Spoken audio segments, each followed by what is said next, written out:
തൃശൂർ പഴഞ്ഞി പെരുന്നാൾ ആഘോഷങ്ങളിൽ 7.5 പതിറ്റാണ്ടോളം ജനഹൃദയങ്ങളിലെ നിറസാന്നിധ്യമായിരുന്നു സൈമൺ. എന്നാൽ ഇത്തവണ ചെണ്ടവാദ്യത്തിൽ സൈമൺ ഇല്ലാത്ത പെരുന്നാൾ ഉത്സവപ്രേമികൾക്ക് ശൂന്യതയായി മാറി.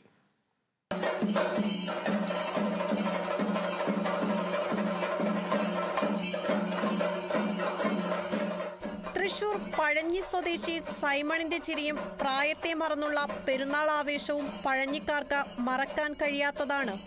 ഈ വർഷം പെരുന്നാളിന്റെ വേദികളിൽ അദ്ദേഹം മാഞ്ഞുപോയത് നാടിന് വേദനയായി. രോഗബാധിതനായ സൈമൺ 2023 ഡിസംബറിലാണ് മരണപ്പെട്ടത്. ചെറുപ്രായം മുതൽ ഉത്സവങ്ങളുടെ താളം ഈ കലാകാരൻ ഹൃദയങ്ങളിൽ ചേർത്ത് വെച്ചിരുന്നു.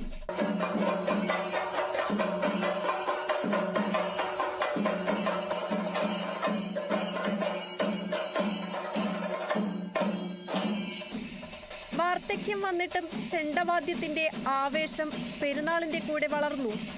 പെരുന്നാളുകളിൽ ഒരടയാളമായ സൈമൺ ജനഹൃദയങ്ങളിൽ നിശബ്ദമായിരുന്നില്ല. വാദ്യതാളത്തിൽ ഒന്നാം കാലം മുതൽ അവസാന കാലം വരെ തളരാതെ ജനങ്ങളെ പ്രകമ്പനം കൊള്ളിക്കാൻ കഴിയുമായിരുന്നു. അവിവാഹിതനായ സൈമൺ പഴഞ്ഞിയിൽ മാത്രമല്ല, ചാലിശ്ശേരി, കുന്നംകുളം തുടങ്ങി സമീപ ജില്ലകളായ മലപ്പുറം, പാലക്കാട് ജില്ലകളിലെ പെരുന്നാളുകളിലും നിറസാന്നിധ്യമായിരുന്നു. പെരുന്നാൾ ആഘോഷങ്ങൾ തുടരുമ്പോഴും ഓരോ താളത്തിലും പഴയ ഓർമ്മകൾ മുഴങ്ങുകയാണ്. Kerala vision news, Thrissur.